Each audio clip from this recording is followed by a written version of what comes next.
모든 것의 시작, 빅뱅. 빅뱅은 우주가 갑자기 탄생했고 무한하지 않다는 아이디어입니다. 20세기 중반까지 대부분의 과학자들은 우주는 무한하며 영원하다고 생각하였죠. 하지만 이것은 아인슈타인의 일반 상대성 이론과 에드워드 허블이 발견한 은하들이 서로 점점 더 멀어지고 있다는 것을 발견하기 전까지는 말입니다. 그렇다면 빅뱅은 어떻게 일어난 것일까요? 그리고 어떻게 아무것도 없는 곳에서 우주가 탄생할 수 있었을까요? 오늘의 우주의 발견은 빅뱅이 어디서 발생하였는지에 대한 질문에 대해서 살펴보겠습니다.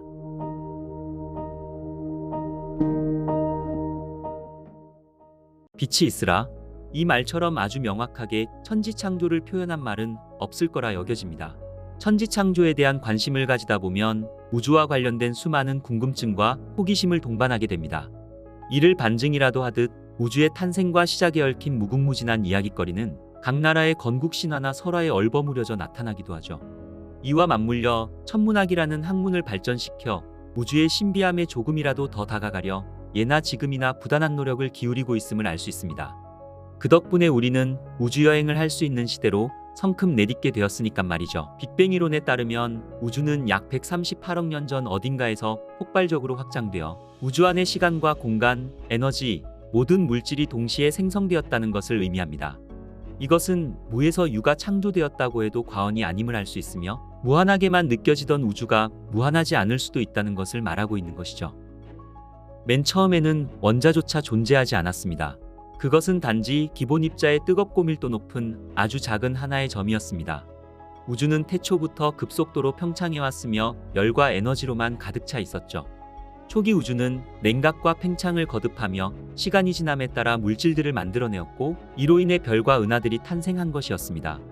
우주가 점점 팽창하고 있다는 사실을 거꾸로 뒤집으면 과거로 거슬러 올라갈수록 우리 우주는 점차 작아질 것입니다. 꽃이 피는 장면을 거꾸로 돌린다면 꽃봉오리가 다시 오므라지고 돋았던 싹이 땅속으로 들어가 버리듯 팽창하는 우주 역시 거꾸로 돌린다면 차츰 축소되어 마침내는 우주가 아주 작은 하나의 덩어리가 될 것입니다. 이 덩어리는 다시 작아지고 작아져서 하나의 점이 되고 언젠가는 우리 우주가 그 점이 처음 탄생하는 순간으로 되돌아가는 것이죠. 그렇다면 우리 우주는 처음부터 줄곧 있어온 것이 아니라 갓난아기가 어머니 뱃속에서 태어나듯 아득히 먼 어느 날 처음 태어나서 오늘날까지 팽창을 계속해 온 것이 아닐까라는 생각들과 의문들이 빅뱅 이론, 즉 대폭발 이론을 탄생하게 만든 것이었습니다. 우리가 우주의 어느 지역을 보면 은하계를 있는 그대로 보는 것이 아니라 우리가 이 은하들을 단지 수백만 년 전의 모습으로 보고 있는 것입니다. 우주가 시작된 이래로 수십억 년의 시간이 흘러 형성되었기 때문에 훨씬 더 성숙하고 발전된 것처럼 보이죠. 반면 우리가 점점 더 멀리 있는 은하들을 볼 때면 이 은하들은 더 젊어 보입니다. 수십억 광년 떨어져 있는 은하들은 빅뱅 직후의 모습으로 나타냅니다. 이것은 은하에서 방출된 빛이 우리에게 도달하는 데 상상하기도 힘든 오랜 시간이 걸렸기 때문입니다. 그들은 기형적으로 보이며 그 안에서 많은 별들이 형성되고 있는 것이죠. 그러나 실제로는 이 은하들은 우리 은하만큼 오래되었으며 더 이상 우리가 볼 수 있는 위치에 있지 않을 것입니다. 우주의 팽창으로 인해 지금쯤 훨씬 더 멀리 떨어져 있을 것이니까 말이죠. 우리의 수명은 우주의 나이에 비하면 눈 깜짝할 사이에 불과합니다. 공간이나 시간처럼 우리가 일정하다고 기대하는 것들은 사실은 처음에 예상했던 것과는 매우 다르게 행동합니다. 그리고 지금 이 시간에도 우주는 우리가 알게 모르게 끊임없이 지금도 팽창을 거듭하고 있는 것이죠. 이처럼 우주의 지속적인 확장과 팽창 속에 우리 인간 또한 예외 없이 포함되어 있는 것입니다. 빅뱅 이론의 탄생. 1927년 벨기에의 조르주 르메트르라는 신부님이 아인슈타인의 상대성 이론을 공부하다 우주가 팽창한다는 증거를 확신하며 이것을 제안하면서 빅뱅 이론이 시작되었습니다. 그 당시 우주론은 우주가 정적이라는 것에 한 목소리를 내던 시기였습니다. 르메트르 신부님은 이를 받아들이지 않았으며 우주는 동적인 상태에서 지속적으로 팽창한다고 주장하였죠. 그 당시에 아인슈타인 또한 르메르트의 이러한 주장을 끔찍하다고 표현했을 만큼 그 당시에는 정말 획기적이고 신선한 주장이었습니다. 하지만 나중에는 아인슈타인 역시 르메르트의 주장을 인정하였죠. 빅뱅의 증거. 에드윈 허블. 1929년 미국의 천문학자 에드윈 허블은 우주가 팽창하고 있음을 관측하였고 그 사실을 발표하게 됩니다. 허블은 먼 거리에 있는 은하들의 분광학적 분석을 통해 은하들이 서로 멀리 떨어져 있다는 것을 발견하였죠. 이 발견은 그 당시 천문학자들에게는 엄청나고 충격적인 결과였습니다. 이후 허블의 발견은 우주에 팽창이 일어나고 있다는 것을 제안하는 빅뱅 이론의 중요한 증거가 되었죠. 허블에 의해 발견된 적색 편의는 관측자를 기준으로 빛이나 소리가 다가오거나 멀어질 때 파장이 변하는 현상을 말합니다. 관측자 입장에서 천체가 가까워지면 푸른색, 즉 청색 편의가 보이지만 멀어지면 붉은색이 보이게 되는 것이죠. 허블 관측 결과 지구와 멀리 떨어진 천체일수록 적색 편의를 보이며 이것은 우주가 계속 팽창하고 있다는 것으로 해석할 수 있는 것입니다. 이를 응용하여 먼 물체까지의 거리를 측정하는 기술로도 사용할 수 있습니다. 그 결과 천체가 멀어지는 속도가 그 크기에 비례한다는 것을 발견한 것이죠. 즉, 물체가 지구에서 멀어질수록 물체는 우리에게서 더 빨리 멀어진다는 것이었습니다. 이를 허블의 법칙이라고 하며 이 허블 법칙을 통해 천문학자들은 은하계가 얼마나 오래전에 멀어지기 시작했는지를 계산할 수 있었으며 이로 인해 우주의 나이가 몇 살인지 그리고 빅뱅이 발생한 시기를 추정할 수 있었던 것이었습니다. 빅뱅의 증거, 우주 배경 복사. 그렇다면 빅뱅은 어디서 발생했을까요? 우리는 알고 싶었습니다. 천문학자들은 우주가 시작된 곳을 보기 위해 밤하늘의 어디를 볼까요? 천문학자들의 대답은 어디서나 볼 수 있다였습니다. 우주는 언제나 우주 전체였기 때문에 크기가 아주 작은 것에서부터 아주 큰 것으로 변했을 뿐이라고 말하고 있죠. 좌표계 자체의 폭발이기 때문에 구체적인 좌표가 없습니다. 그리고 이것은 비록 이런 이상한 모습일지라도 이것은 빅뱅이 일어난 직후의 모습인 것입니다. 천문학자들은 이것을 우주 마이크로파 배경 복사라고 부르며 이것은 우주 어느 곳을 들여다봐도 우주의 어디에서나 이를 볼 수 있는 것이라고 말하고 있죠. 1965년 아노 펜지어스와 로버트 윌슨에 의해 마이크로파 배경 복사가 발견되었습니다. 이것은 빅뱅에서 남은 열 복사가 지금까지 우주 어디에서나 발견된다는 것을 의미하는 것으로 이 우주 배경 복사의 발견 역시 빅뱅의 증거가 된 것입니다. 빅뱅 우주론에서는 물질로부터 빠져나온 빛이 현재 파장이 길어진 상태로 우주 전체에서 관측될 것이라고 예측하였으며 이는 실제로 우주의 모든 방향에서 2.7켈빈의 온도에 해당하는 우주 배경 복사가 관측된다는 것을 뜻하는 것이었죠. 이것은 우주가 과거에는 뜨거웠고 매우 균일한 상태였다는 것을 직접적으로 보여주는 증거였습니다. 이 발견으로 빅뱅 이론이 정설로 자리 잡는 데 가장 결정적인 역할을 한 것입니다. 이 발견은 우연히 일어났습니다.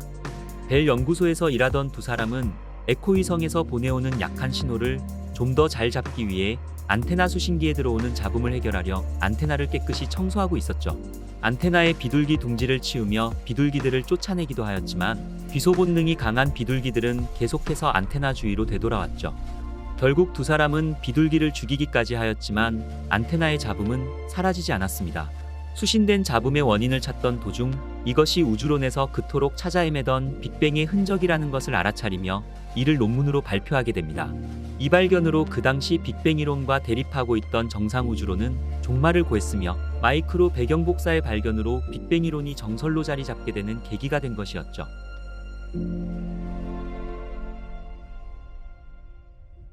포비 위성. 그러나 우주 마이크로파 배경의 발견엔 한 가지 치명적인 문제점이 발생하였습니다. 바로 우주의 모든 방향에서 일정하게 검출되는 것이었죠. 우주의 모든 방향에서 태초의 빛이 일정하게 검출되고 있다는 뜻은 다시 말하자면 태초의 우주가 매우 균일하였다는 뜻이었습니다.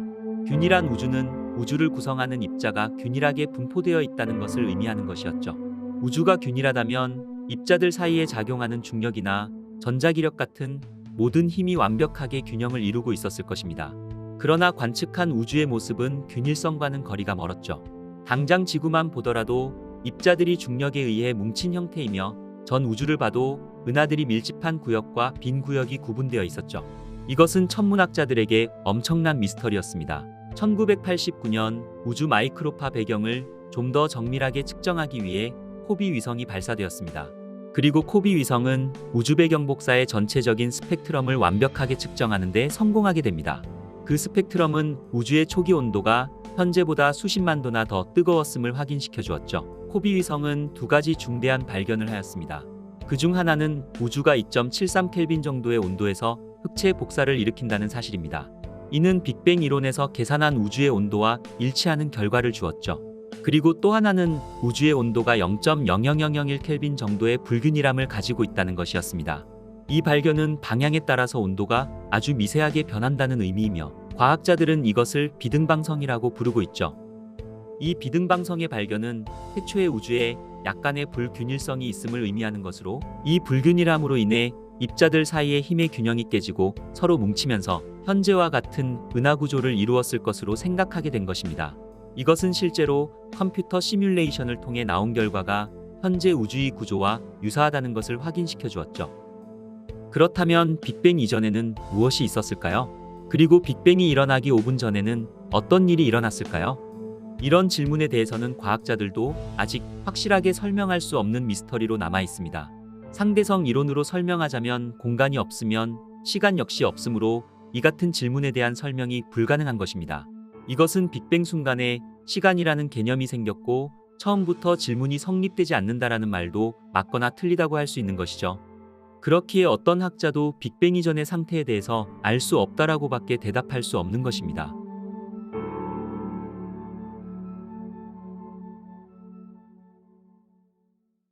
미국의 천문학자이자 천체물리학자인 칼 세이건은 빅뱅 이전의 현상을 과학이 설명하지 못한다는 점을 종교에 의존하는 것에 대해서 본인의 저서인 코스모스에 이런 말을 남겼습니다. 우주 팽창과 대폭발 이론이 전적으로 옳다고 한다면 우리는 좀 더 심각한 문제에 직면하게 된다. 어떻게 물질이라고는 아무것도 없이 텅 비어 있던 우주에서 갑자기 물질이 생겨났는가? 이러한 물음은 우리를 곤혹스럽게 만든다. 사람들은 보통 특이점에서 벌어진 상황에 대한 설명을 신의 몫으로 떠넘긴다. 하지만 신이 무에서 우주를 창조했다는 답은 임시변통에 지나지 않을 것이다. 우리가 근원에 대해서 묻는 이 질문에 정면으로 대결하려면 그 창조주는 어디에서 왔는가라는 질문에 대해서 먼저 해결해야 할 것이다. 만약 이 질문에 답이 없다라는 식의 결론밖에 내리지 못한다면 차라리 우주의 기원에 대한 문제도 답이 없다고 한 단계 일축하는 것이 어떻겠는가? 그리고 만일 신은 항시 존재했다고 결론 내린다면 그 역시 한 단계 줄여 우주 또한 항시 존재했다고 하면 어떻겠는가라고 말하였습니다. 칼 세이건의 저서 코스모스의 내용이었습니다. 우리가 우주 비밀의 한 장막을 펼치고 싶다면 빅뱅 이론이 우연히 발견되고 성립되었던 것처럼 우리는 우리 안에 내재된 나의 무한한 우주를 믿어야 합니다. 천문학자들이 밤하늘을 보며 우주의 시작을 알아보려고 할 때 어디서부터 시작하는지 아시나요? 그들은 빅뱅 이론의 밑거름 삼아 모든 곳에서 관측합니다. 그 이유는 우주의 중심이 없다는 것을 말하며 모든 곳이 우주의 중심이라는 것을 말하는 것이죠. 오늘의 우주의 발견은 빅뱅 이론에 대해서 알아보았습니다. 폭발이 일어난 원인을 비롯해 빅뱅이라는 개념만으로 우주의 시작을 알기에는 너무나 불확실한 것들이 많습니다. 인류의 과학적 역사는 하나의 작은 퍼즐 조각에 불과할 것입니다. 우리는 알고 있습니다. 우리가 지금까지 믿고 있던 것들이 미래의 새로운 발견들로 곧 완성되거나 완전히 뒤집어질 수 있다는 것을요. 하지만 한 가지는 확실히 알 수 있습니다. 인류의 우주기원에 대한 탐구는 우주가 팽창하는 것처럼 지속될 것이니까 말이죠.